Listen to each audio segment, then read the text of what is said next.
ስለዚህ በሀፍትኻ ሰብ ምብዳል ሃፍትኻ ይምንጥለካ እዩ እግዚአብሔር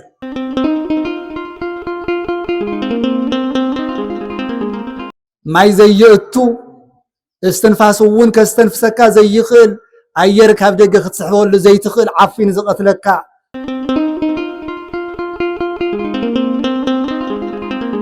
አሎ እንደ ሓደ ግዜ ሰውይዶ መጽሓፋዊ ዝኾነ ልምድ ኣለና ወንጭዕቲ ገለ ንገብሮ ነገር እውን አለ መጽሓፍ ከይረኸብና እንሻ ኸዚ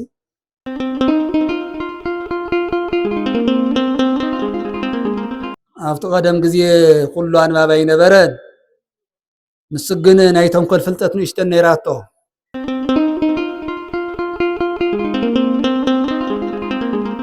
ወገናትና ንጸሊ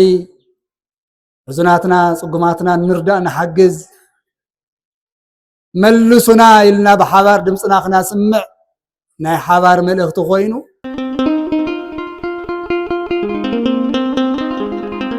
ከማኹም ቅኑዓት ብገንዘቦም ብጉልበቶም ብፍልጠቶም ዘገልግሉ ምእመናን ብዙሓት ነበሩ ካፍቶም ብዙሓት ናይ ባህራን እተባሃለ ወዲ ወለዱ ነይሮም ኢለና ታሪክ ንእግዚአብሔር የገልግልዎ ነይሮም ኣብ አገልግሎት ጊዜ እናሃለው ሰብኣይ ቀዲሙ ካብ ዓለም ተፈልዩ በዓልቲ ቤቱ ነፍሰ ፁር እናሃለወትስ ንሱ ተፈልዩ ዓለም ከምዚ እያ ዓለም እተስተኻኸለ ጉዕዞ የብላ ተፀነሰ ውላድካ ሻዕ ተወሊዱ ገፁ ትሪኦ ፅናሕ ኣይትብልን ኣዶ እውን ምስ ነፍሰ ፁራ ትሓልፍ እያ እስትንፋስ ተሸኪማ እናሃለወት ትሓልፍ እያ ዓለም ከምዚ እያ ኣቦ ባሂራን እውን ወዱ ተፀኒሱ ማህፀን እናሃለወ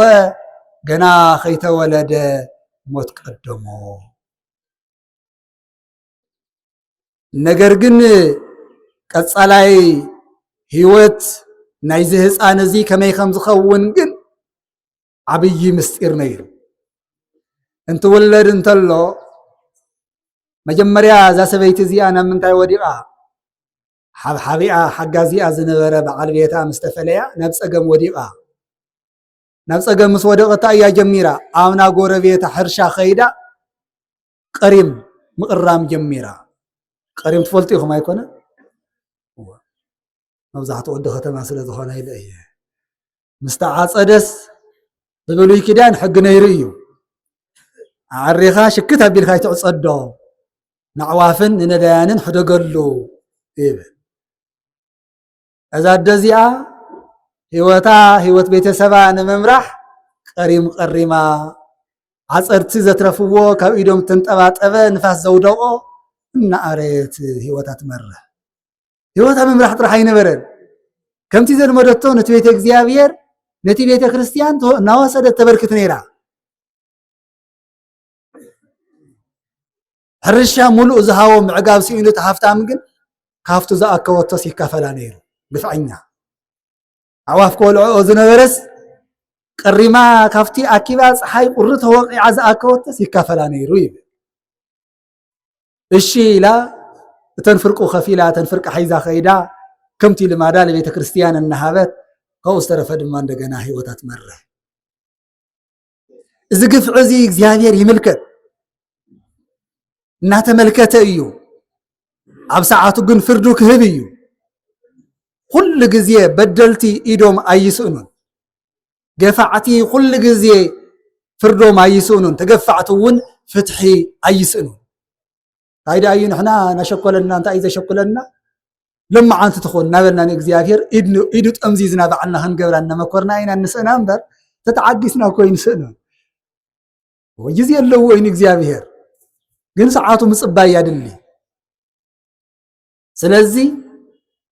ከምዚ እናበገበረ እዛ ሃፍታም እንትብድላ ግዜ ልደታ ወይ ድማ ፅንሳ ዝውለደሉ ዘመን ግዜ ወይ ድማ ወርሕ ኣኺሉ ክትወልድ ኣብ ተቃረበትሉ ሰዓት ኣብ ትወልደሉ ዕለት መላእክቲ እግዚአብሔር መጺኦም ምስጢር ተናገሩ ዝንቱ ህፃን ይወርሶ ለዝንቱ ባኤል ኢሎም ተናገሩ እንታይ በሉ ሰሚዕኹም እንዲኹም እንታይ ዝበልኩ ኣደታተይ እንግሊዘኛ ተዝኸውን ምሰማዕኹነ ነይርክን ይኸውን ትግእዝቲ ናይ መፅሓፍቲ ኩሉ ግዜ ናይ ገዛና ቋንቋ ግን ከም ባኢድ ገይርና ኢና እኮ ንሪኦ ከምዚ ሓደ ግዲ ነይሮም ሓውሲ ገወጨረ ካህን ዝመስሉስ ዳዊት ሒዞም ይኸውድ መብልዕ ተስካር እናገበርዋ ዳዊት ግን ኣይደግሙ እዩ ግን ዳዊት ብምትሓዞም ግን እናተጎዛጎዙ ምስቶም መገልገልቲ ግን ተስካር ምናምን ይወልዕላ ነይሮም ድሓር ዳዊት ኣውፅአ ኣቢሎም ናረኣይስ ዋይ ሊጦን እኒኦ ዲ ዳዊትኩም ኢሎሞም እዚአን እንታይ ድየን ዝበሃላ ኢሎሞ ኣርእስቲ እኮ እዩ ኮንተንት ዘሎ ሊጦን ኢሎሞ ወይ ሊጦን ኣነ ለይፈልጠን ኣነ ሰን ይፈልጣነ ኣነ ለይፈልጠን ለካሳ ጎድነይ ተቐሚጠን ኢሎሞን ይበሃል እዚ ቋንቋና ግእዝ ተዘይሰሚዕና ትዝፅለ ጸሎት ትዝዝየም ዜማ ናትና ምዃን ዘይተረዲና ሕዚ እውን ብባዕዲ ቋንቋ ንስብኽ ብባዕዲ ቋንቋ ንዝየም ከም ዘለና ይክርደአና ማለት እዩ ቋንቋና ንፍለጥ ንረዶ እዩ እንታይ እዩ ዝበሎ ሕዚ መላእክት እዮም ዝበልዎ እዚ ህፃን እዚ ነዚ ሃፍታም ነዚ ትዕቢተኛ ሃፍታም እዚ ነዚ እግዚአብሔር ዝሃቦ ሃፍቱ ዘየመስገነ ትምካሕተኛ ሃፍታም እዚ ክወርሶ እዩ ክወርሶ ይበለ ሃፍቲ ናይ መን ድዩ ናይ መን እዩ ሃፍቲ ናይ መን እዩ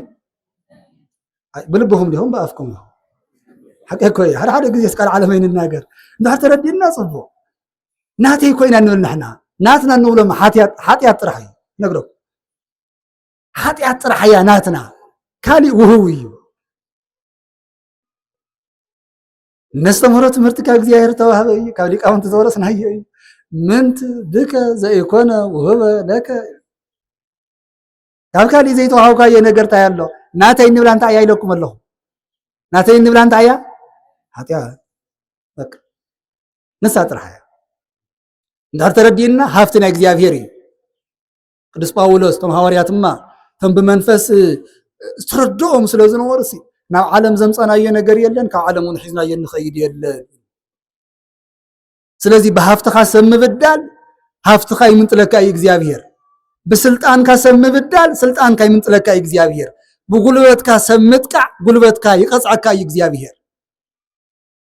ስለዚ እዚ ሃፍታም እዚ ይብድሎም ነበረ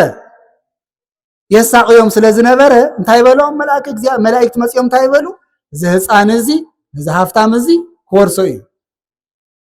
ኣጋጣሚ እዛ ቃል እዚኣ ግን ነቲ ሃፍታም ሕብእታ ይነበረትን ሰሚዕዋ ሓደጋ መፅያ ድሕሪኡ ተንኮል ፈሓሰ ንሱ እዚ ህፃን እዚ ንከይወርሰኒ እንታይ ክገብር ኣለኒ እንደምንም ኢለ ነዚ ህፃን ከጥፎ ኣለኒ በለ ከጥፎ ኣለኒ እንታይ ክገብር ኣለኒ ኢሉ ምክንያት ሓሰበ መሃዘ እሞ ንእሽቶን ፀባጡ ኣዲኡ ሓዲጉ እኽሊ ምምጋብ ምስ ጀመረ ደቦል እናበለ ብእግሩ ምኻድ ምስ ጀመረ እንታይ ኢልዋ ንስኺ ድኻ ኢኺ እንታይ ኣብሊዕ ክትዕቢ እዮ ኣነ ብዙሕ ገንዘብ እኒአኒ ምስ ዓበየ እውንስ እንታይ ይፍለጥ ባዕለይ ከዋስዎ ይኽእል እዮ እሞ ኣነ ካዕብዮ ኢልዋ ሪኢኹም ዲኹም ሓደ ግዜ ኣፉ ዓፁ እንታይ እዩ ፊቱን ፀፍቶ ዝበሃል ነገር ኣሎ ብመንፈስ ከይተረድኦስ ብኣፉ ዝናገር ትንቢት ኣሎ ሓደ ግዜ ዋይ መውሰዶ ሪኢኹም ዲኹም እማ ትገብር ፀገም እንዲ ውሰዶ ዕብዮ እግዚኣብሔር ይፈልጥ ውሰዶ በለቶ ሓደ ግዜ ንሕና ኣብ ማሕበረሰብና ሲ ደየናይ ጭካኑ እዩ ውላድካ መንገዲ ደርቢኻ ምኻድ ቆልዓ ተደርቢዩ ምስሩ ህፃን ብባዕሉ ምስሩ ብጣዕሚ መርሓርፈ እዩ ኣይኮነን ህፃን ክትሪኦ ተለኻስ እንኳን ወዳንጀትካ ኮይንስ ምስሩ ኣብ መንገዲ ዝረኸብካዮ ህፃን እኮ ብጣዕሚ ውሽጥኻ በላዕ እኮ እዩ ፀላኢ ሰናያት ግድና ፈተነና እምበር ኣዶታትስ ከመይ ጨኪነን እየን ኣሕዋትናስ ከመይ ጨኪነን እየን ኣብ መንገዲ ኣብ ሩባ ህፃነን ደርብየን ዝኸዳ እንደይ በየቦቱ ቆልዓ ተደርቢዩ ተረኺቡ ዝበሃል ብመጋወሒ ዝናገር ሓደ ግዜ ኣብዚ ናይ ፍሬምናጦስ መሐብሐቢ ኣረጋውያን ሕሙማን ህፃናት ዘሎ ቦታ ሓደ 6-7 ቆልዑት ዝረኣናዮም ነይሩ እዚኦም ሲ ተደርብዮም ዝተረኸቡ ኣቦኦም ኣዲኦም ዘይፈልጡ እዮም ኢሎምና ኢዶ ውላድካ ወላ ምስ ሞትካ ድላይ ይኹን እምበር እንታይ ምሳኻ ሓመድ ለይልሕስ ገለገሊአን እኮ ይረድአና እዩ ፀጊምዎን ከይኾና እዩ ዝድርብኦም ሃምቲ ንሰምዖ ወይ ኣብ ትምህርቲ ኮይነን ይፀንስኦም እሞ انتان قصال هيوتي لن كوين دزي لأكل حدقات في السماء مني بحقي زاد دزي عيدر ويتون لا أزقبرت زيابير يفلت قربيته إيخا بحضره بكان له تقبل له إلى هابتهم إذا سبعي حندوي نبرد وقبر ساسون وزعرر ما يزيئتو استنفاسون كاستنفسكا زي يخل أيرك هبدأ ختصحول لزي تخل عفين زقت لك ساسون الداليو ناو أشجمو نبحر دربيو نبحر دربيو كمن እግዚአብሔር ፈቃድ ግን ናይ ባሕራን ህይወት በእግዚአብሔር ትሕልላ እቱ ማይፀን ውሽጢ እናሃለና ዝተየቶ ሰርኒቁ ዝበለዐቶ ሓኒቁ ከይቀትለና ዝሕሉ ጎይታ ሕዝውን ምስ ባሕራን ኣሎ እዙ ሳጹን ትጓዓዝ ወሕጂ ሒዝዎ ትጓዓዝ ተሎ ወረከቦ አሃዱ ኖላዊ አባግ አብርሑ ዓዲ ምስከደስ ሓደ ሓላዋ ባጊዕ ሪኡ ተመልከቶሞ ነቲ ሳጹን አግለሶ እሱ መጀመሪያ ታይልዎ ነይሩ አታ ነጋዶዶ መርከብ ተገልቢጥዎም ቅርሸ ማምሊጡ መጽዩ ይብል ካብ ቅርሽ ዝዓብባ መጽይካ ዓብይ አጋጣሚ ከዓ ተሰብአይ ውሉድ ዘይነበሮ ወሲዱ ናብ ገዝኡ ሳጹኑ ከፊቱ እንተረአየስ ወርቅ ዘይኮነስ ልዕሊ ወርቅ ዘይኮነስ ወርቅ ዘፍሪ ሰብ ክቡር በአምሳለ እግዚአብሔር እተሃንጸ ፍቱን ወርቅ ስሙን ታይበሎ ካብዚንንየ ባሕራዊ ካብ ባሕር ዝረኸብክዎ ከምቲ ጓል ፈርዖን እጓለ ማይ ክትብል ነቲ ምልክዓም ዝነበረ ስሙ ሙሴ ኢላ ማይ ዝረከብክዎ ኢላ ዝሰየመቶ ዝሰብአይ ዚውን ነዚ ህፃን ባሕራን በሎ ነዊሕ ዘመን ናብ 17-18 ዓመት ዝኣክል ሓፀኖ ኣዕበየ ወይ ካብ ዕለታት ሓደ መዓልቲ ድማ ዝኽፉእ ዝእኩይ ሃፍታም ናፍቲ ዓድሱ ከዓ ነገደ ተጓዓዘ ገሸ አንቱም ሰብ ንእግዚአብሔር ምስጢር ከቢድ እዩ ከም ኣጋጣሚ ኣብታ ገዛሳ ክሓድር ኣትዩ አዕርፉናቲ ሕዱርናቲ ኢሉ ገያሻይ ኮይኑ ባሕራን ዝብል ስም ትጽዋዕ እንተሎ ይሰምዕ ከቢድዎ ታዩ ምስጢሩ ስም እዚ ኢሉ ስም እዚ ምስጢረኛ እዩ ብጣዕሚ ሓደ ግዜ ንሕና ስም ኣወፃፅኣ ፀገመለና እዩ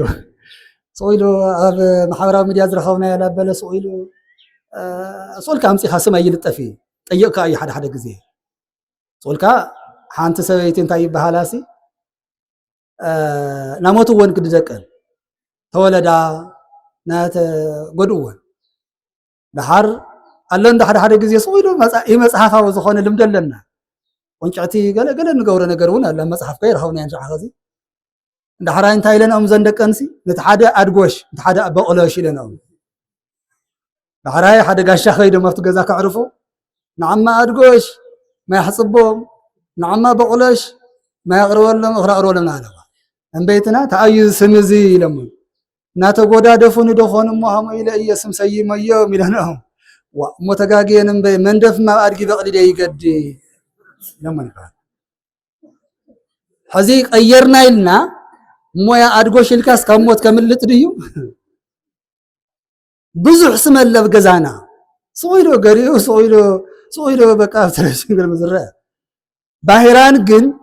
ሓቲትካ መልሲ ዘለዎ ስም እዩ ነይሩ የኩለኩም ደልየ ሳውኩም ቲያትር ይሆም ዝነግረኩም ዘሎ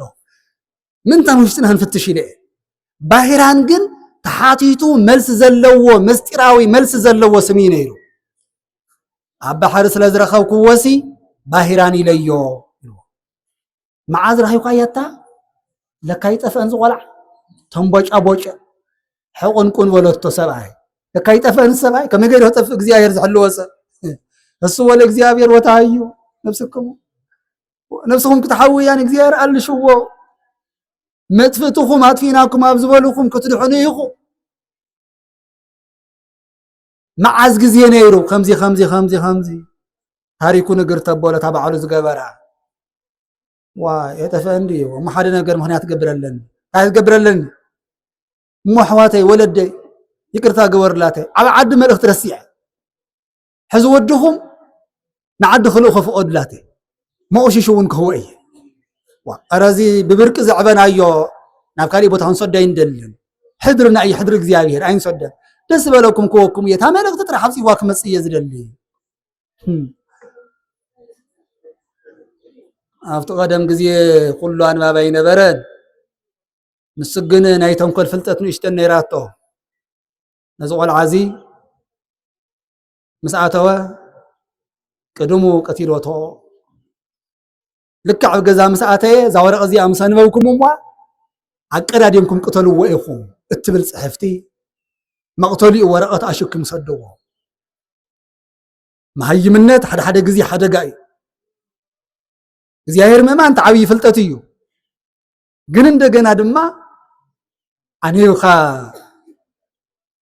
موسي خان مؤتي خان فلات وين نصبوي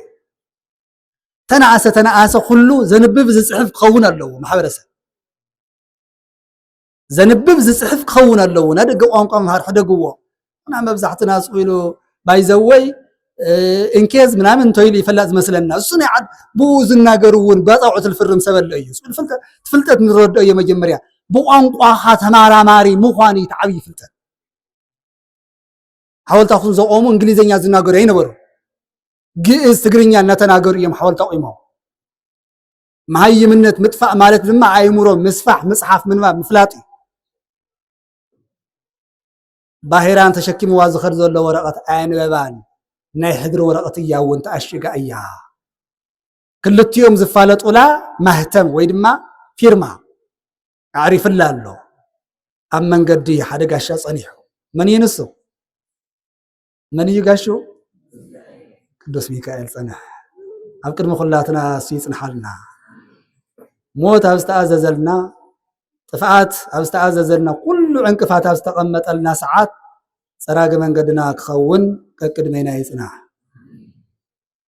حدا قاشا خور قاشا مسيلا من قد صنحما كابي مسيخا نبي تخيد الله خير كمزي خامزي ملائكة تلاقي خيد الله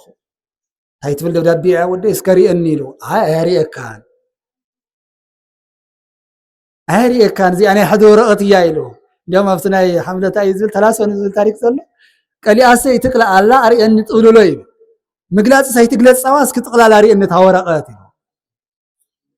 بحيران مع الحدريو تامانيو خالي سوكو وايرا ياسكي خفتا بيلو ولا غني من وان يركو اي كفتان ግን خفيت تزري انا يرو مكس ناو على ممارس دم جبره خالي قلت نا እግዚአብሔር ክብር ክግለጽ ስለዘለው ወይ ና እግዚአብሔር መልአክ እንታይ ገበረ ወነፍሃ መንፈሰ ህይወት ላይ ኢቲ መልእክተ ሞት ናፍታና ይሞት መልእክት ደብዳቤ ናይ ህይወት እስትንፋስ እፍ በላሞ ተታቀተልዎ ትበል ዝነበረ ደብዳቤ ታቀደም ትወለድ ተሎ ዝተናገርዋ ቃል ለውይጡ ነዚ ቆልዓዚ ምስ መፀ ተቀበልኩም ንታጓለይ አዋስብዎ ሁሉ ወሃብዎ ኩሉ زبيل كل جنزة أورثوا ولا أورثوا نيزيابير قال حقنيا سلازخونه غزيه ينوح ساعات منبر اي ترف ቅዱስ ገብርኤል እንታይ እዩ ወደ ሓደ መዓልቲ ዘካርያስ وانا وኦቱ ገብርኤል ዘቀውም ቅድመ እግዚአብሔር አነ ዝነግረካ ዘለኹ አነ እኮ ኣብ ቅድመ እግዚአብሔር ዝቀውም ሐቀኛ እየ ይብል ነገረይ ስለዚህ አመንከን ግን ምልክት ተሐደሊኻ አፍካ ተዕጾ ሻዕ ዝውለድ ከዚህ ንሕና እንታይ ኢና ክንገብር ዘለና ናይ ቤተ እግዚአብሔር ሰብ ይብል ኣብ ቅድመ እግዚአብሔር ዘገልግል ሰብ ክሕሱ ይግባእ ድዩ ክሕሱ ይግባእ ናይ እግዚአብሔር ሰብ እዩ ኮይና ንብሎ ንትከህ ናይ እግዚአብሔር ሰብ እዩ ኮይና ንትቆራብ ሰጋዲ ሰብ እሙን እዩ ናሟታ ይበልዕን አይጠልምን ስለንብሎ ቆይ ቅዱስ ገብርኤል አነ ይሉ ዘቀውም ቅድመ እግዚአብሔር وانا حسوت حيزه يمصن እኮ ይሉ ምእማን ዘይ ምእማን አሞንጎ ሕቶ ዝቀርብ ሐሳብ አይምጻኹን ነገረይ ስለዚህ አመን ካን ምልክት እንተሐደር ለካ ግን ወትከውን በሃመ ወትስእን ነቢበ ወሎ ናይ እግዚአብሔር ቅዱሳን ዝናገርዎ በመንፈስ እግዚአብሔር ስለዝኾነ ሐቅ ይብሰዓት ይፍጸም ቅዱስ ሚካኤልን ቅዱስ ገብርኤልን ኣብ ጊዜ ልደቱ ንባሕራን ዝተናገርዎ ንግግር ተፈጸመ ተለወጠ ታይ ተገበረ ደብዳቤ ሞት ናብ ደብዳቤ ህይወት ናብ መርዓ ናብ ሽልማት ተለዊጡ ደብዳቤ ሒዝኣተዎ እሞ ርኢ እንተበልዎ መን ይሃንስኻ ተለኣይኸ መጽየ ቶም መስኡ ግን ሓሻኽር ተለኣይኾም እዮም ናብ ካሊእ ዓዲ ኸይኸይድ እንታይ ኸ እንትገብር ነይሩ ኢሎሞ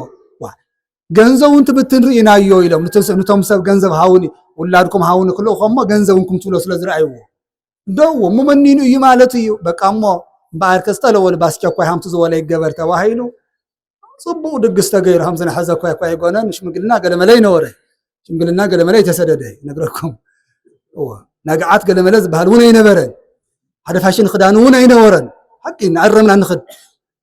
ናይ እግዚኣብሔር ምስጢር ምፍጻሚ ዝነበረ እና እቲ ስነ ስርዓት መርዓ ተፈጸመ እሞ ገና እቲ ናይ ሕጽኖት ሰሙን ከይተወደ ሰብኣይ ንዓዱ መጸ ወይሰምዕ ሓደ መዓልቲ ልክ ዓፍታ ባሕራን ናይ ሓደ መዓልቲ ምስ ሰረፈቶ ቅዱስ ሚካኤል ዝለወጣ ተዓድሱ በፂሑ ቅርብና ለቕርና ተኸተሎ ምን ትውት ዘሰምዕ እንዚራ ኢሉ ታይ ኣብ ዓድና ደርፊ መስል ጎይላ መንስ ሰምዕ ኣለኹ ኢልዎ የፀማቓይ ዲኻ እቲ መልእኽትኻ እኮ እዩ ተፈፂሙ ኢሎም ታይ ደገይረ እያ ታይ ደይለ እየ ኢሎ ታዋስውዎ ምርዐዎ ልበልካና ወድኻ እኮ ተመሪዑ እኮ በቃ ሙሉ ንብረትካ ውሪሶም ሞ ቤተሰብካ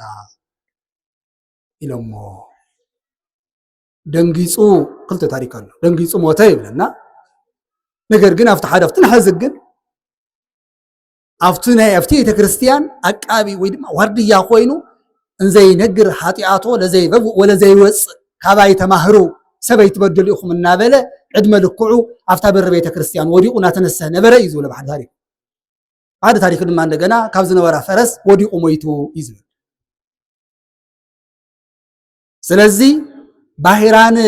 ከም ናይ ቅዱሳን መላእክት ኣነጋገራ ተፈጺሙሉ ኩሉ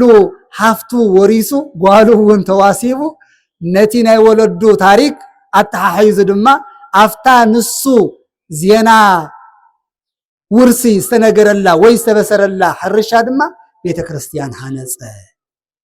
ኣገልጋሊ ቤተ ክርስቲያን ካህን ቤተ ክርስቲያን ኮይኑ ድማ ዕድመ ልክዑ ፈጺሙ ብሰናይ ዕረፍቲ ዓረፈ ይብለን እግዚአብሔር ከምዚ ዓይነት ህይወት መንግስተ ሰማያት ዘውርስ ህይወት ይዓድለና ፈጣሪና በረከቱ ይምጽሐልና እምበኣርከስ አፍታ መጨረሻ ታሪክ አፍታ ድርሳን እንታይ ያትብለና ወጠየቀ ባሕራን ከመቅዱስ ሊቀ መላእክት ሚካኤል አስተርአዮ ዘአስተርአዮ ሎቱ ወጠየቀ ባሕራን ታይገበረ ሁሉ ዝገበረሉ እንትወለዱውን ወራስ ምዃኑ ዝተናገረሉ ኣብ መንገዲ ጸኒሑውን ነቲ ናይ ሞት መልእኽቲ ናብ ህይወት ዝለወጠሉ ቅዱስ ሚካኤል ምዃኑ ታይገበረ ተረድአ አንታይ ነው ርእሰ ትምህርትና እግዚአብሔር መልአኩ ልኢኹ ከምዛ ድሓነኒ ሕዚ ታይ ኮይነ ኣለኹ ፈሊጥ ኣለኹ ኩሉ ዝተገበረልና ሰናይ ብምሉኡ ካብ እግዚአብሔር ምዃኑ ንረዳእ ንኹላትና እውን ካብ ፀበባና ካብ ፀገምና ኣናጊፉ እግዚአብሔር ነምልኸሉ ናይ እግዚአብሔር ውዕለታ ንዝከረሉ በረከት ይዓድለና እምበኣርከስ ዝዕለት እዚ ካብቱ ብዙሕ ብውሕዱ ዝበዓል እዚ ታሪክ እዩ እሞ ኩላትና ካብዚ ታይ ንምሃር ናይ እግዚአብሔር ንጸጋዕ ንበደል እምበር ኣይንበድል ንገፋዕ እምበር ኣይንግፋዕ ንምንታይ ፍትሒ እግዚአብሔር ስለ ዝዓቢ ብጉልበተይ ብቅልጽመይ ከወራርዶ እየ ኣይንበል ኩሉ ግዜ ትሑት ሰብ እዩ ዘሸንፍ ኩሉ ግዜ ትሑታን እዮም ኣብ ዓለም ዝሰዓሩ ኩሉ ግዜ የዋህ መንፈስ ዘለዎም ሰባት እዮም ዝስዕሩ ንምንታይ እቲ ሓይሊ እግዚአብሔር ስለ ተዓብየና ኣብ ግፍዕና ንእግዚአብሔር ፍርዲ ንጸበይ ተገፋዕት እምበር ገፋዕት ኣይንኹን መጨረሽኡ ጸጋና ክዓቢ እዩ እንተተገፊዕና ዋጋ ግፍዕና ክበዝሕ እዩ ክዓቢ እዩ ዕፅፊ ዝኾነ በረከት ክንረክብ ኢና እዚ ስለ ዝኾነ ኩላትና ብዘለና ነገር ክልተ ነገር እዮም ዘለውና ባሕራንን ተሃፍታምን ናይ ክልቲኦም ታሪክ እናነጻጸርና ብዘለና ስልጣን ብዘለና ጉልበት ብዘለና ገንዘብ ሰባት ከይንገፍዕ ምጥንቃቅ ባሕራን እውን መፍቀርያ እግዚአብሔር የዋሃን ምዃን ናይ እግዚአብሔር ትእዛዝን መልእኽትን ተጸበይትን ኣመንትን ምዃን የድልየና سمعهم لهم كلهم سمعهم ودز تاريخ سمعهم لي سمعهم لي صبو ترسعوا وديهم يترسعوا قدس بيتروس مساستمهارسي اب حنتي وحد دقيقه او وحد دقائق سي كندي سبات امين يزلنا لستشح سبات هاي سلا زخونو سلا سمعوه حزب نحنا كل غزي ايكوننا 15 دقيقه استمهرنا 15 عامات استمهرنا ولوط الناس اناينا እንደህር ሰሚዕኹም ናትኩም ይጸገብ ማለት እዩ አና ጸገብ ይብላን ማለት እዩ የሰማዕና ካይተትውል ግን ደግሜ እኽነግረኩም ነይረ ማለት እንድሕር ተደማሚጽና በትዘጽናዕናዮ በትሰማዕናዮ ምንባር ናትና ግዴታ ይኸውን ሐዋታይ እግዚአብሔር ይኽብርኩም ቃሉ በክብር ስለልሰማዕኹም በረከቱ ኣብ ሕድሕድ ገዛኹም ኣብ ሕድሕድ ህይወትኩም ይዕረፍ ባርከስ እዚ ታሪክ እዚ እንድሕር ተማህርና ገፋዕቲ ፍርዲ ዝወሃቦም ምዃኑ እንድሕር አስተውዓልና ናይ እግዚአብሔር መላእክት ቅዱሳን ከምዚ ዝራዱና ምዃኖም እንድሕር ተረዳእና እንታብ ተረዳእነቶም አይንርሓ እንታብ ስሞም ምጽዋዕ አይንርሓ ንዓና ክሕልው ንዓና ክራዱ ካብ እግዚአብሔር ዝለኣኹ ቅዱሳን መላእክት ኣለውና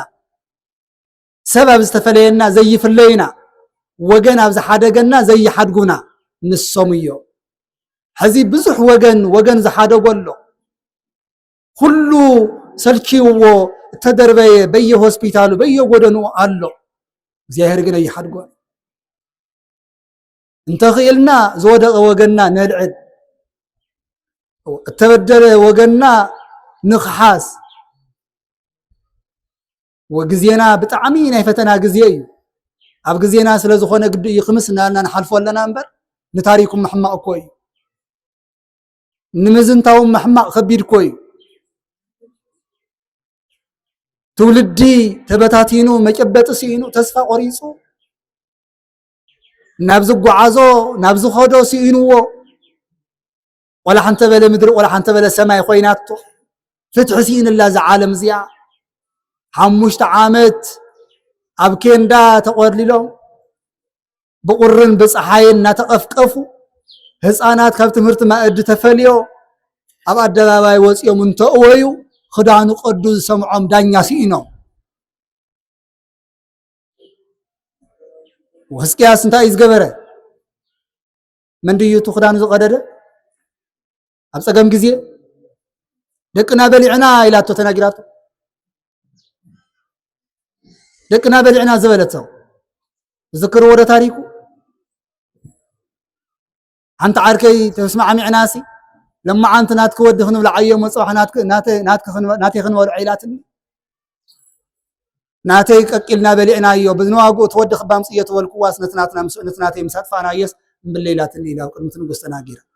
بس غزي زي انت عينت حسم غزي يلت نغس ووصا وست افت سجنت وصيسي خدانو قديدو يبلن نبعات حزبو زي يسمعو علم يتحساسبنا لك كمبال حليفو حقኛ ፍርድ ዘይህብ ዓለም ካብ እግዚአብሔር ግን በመላእክት ተራዳኢነት ፍትሕን ጽበይ ሕዝው ናይ ዓረበን ናይ ዓለም ፀሐይ ተዓርብላ እንበር ናይ እግዚአብሔር ፀሐይ ተዓርብን ፍትሕን ጽበይ ወገናትና ናመረበቶም ክምለሱ እግዚአብሔር ይርዳአና ሁላትና ጸገመለና ሁላትና ሽግረለና ግን ዝኸበደ ናይቶም ኣብ ኬንዳ ዘሎ ሕዋትና የተሐሳስበና ጥራሕ ይኮን የጨንቀና የጨንቀና ራስ ይኸለና ይዘሉ ኩሉ ግዜ አወያት ኩሉ ግዜ ጥርዓን ግን ድማ ጥርዓን ካሰሚዑ ምን ገዛኻ እቶ ኢሉ ዝፈርደልካ ዳኛ ተሳእኖ ዘመን ዓይኑን ስን ዝጠፍኦ ፍርዲ ግዜ በጽሕና ደንገርገር አቢልና ከምቲ እስራኤላውያን 40 ዓመት ደንገርገር ዝበልዎ ጉዕዞ ኣብ ደንገርገር ወዲቅና እግዚአብሔር መንገዲ ይብርሃልና ናመን ክንመሕፀን ይግባእ ሕዚ እግዚአብሔር ሳይንረስ መጣቃለል መልእኽተይ ወገናትና ንጸሊ ሕዙናትና ጽጉማትና ንርዳእ ንሓግዝ መልሱና ኢልና በሓባር ድምፅና ክናስምዕ ናይ ሓባር መልእኽቲ ኮይኑ ኣብ መጨረሻ ንመናእሰይ ዝብላለትን ቅድስና ከምቲ ንሕና ነብጠልጥሎ ኣይኮነ ታሪክ ቤተ ክርስቲያን ከምዚ ኣይኮነ ትሸርት ሒዝካ ናይ ቅዱስና ስእሊ ተኸዲንካ ምዕባድ መናምሃረ ንጥፋኣት ዲን ልምዓት እዩ መናእሰይ እንታይ ኢኹም ትገብሩ ዘለኹም እታ ትቕልድላ ዘለኹም ቲሸርት ስእለ ቅዱሳን እኮ እያ ሰባት እኮ ንጸሎት ልምሕፀንዋ ዝነበሩ ስእሊ እኮ እያ ኣብ መኪና ተንጠላጢልካ ከተማ ሆና በልካ ቲሸርት ደቂ መን እንደኾነ ሲና እናበልካ ምፍካር ናጥዕና ድዩ ንበረከት ድዩ እንተኽኢልኩም 50 ቅርሺ ኣዋፂኢኹም ደዳእ ነቶም ፅጉማት መሓዝትኩም ደዳእ ርድእዎ ነታ ትነብዕ ዘላ ዶን ደማ ባኒ ገዚእኹም ኣብፅሖላ እንካብ ናይ ከተማ ኣደባባይ እናዘርኩም ክትዓብዱ ቤተ ክርስቲያን ዲኹም ገይራ ዝበዓል እዚ ኣብዕልዎ ኢላ ቤተ ክርስቲያን ዲያ ቲሸርት ሒዝኩም ቀልድሉ ኢላትኩም ካሊእ ኸያምፀልና ኣነ ብሓቂ ነግረኩም ካሊእ ጣጣ ኸያምፅ እንትንህውኽ እንደገና ካሊእ ኸያምፀልና ንጠንቀቕ እየ ክብል እሞ የዝየ ኣይመርኩ ከመ በኣማን ፈነወ እግዚአብሔር መልአኩ ወአድሃነኒ እግዚአብሔር መልአኩ ልኢኹ ከምዛ ድሓነኒ ሕዚ ፈሊጥ ኣለኹ በለሞ ኩላትና ረድኤቱ ምስ ኩላትና ይሃሉ ፀገምና ይፍትሓልና ፈጣሪና ክረምቲ ይመፀሎ ኣይኮነን ክረምቲ ዘሪና ፅቡቕ ኣዝመራ ሓሊፍና እውን ዕዳጋ ናይ ተረጋግዐን እሞ ኣዝመራ ዘለዎ ክረምቲ ዓረስታይ ዓርሱን ወገኑን ዝዕንግለሉ ፍርያት ዘለዋ ክራማት ክትኾነልና እዛ ምድርና ብናይ እግዚኣብሔር በረከት ክትመልእ ኣምላኽና ይፍቀደልና ናይ ሰላም በዓል ናይ በረከት በዓል ናይ በረከት ሰሙን ናይ በረከት ወርሒ ይግበረልና ኣምላከ ቅዱስ ሚካኤል ንኹላትና ይርዳእና እግዚአብሔር ይባርክኩም ተሓልዋ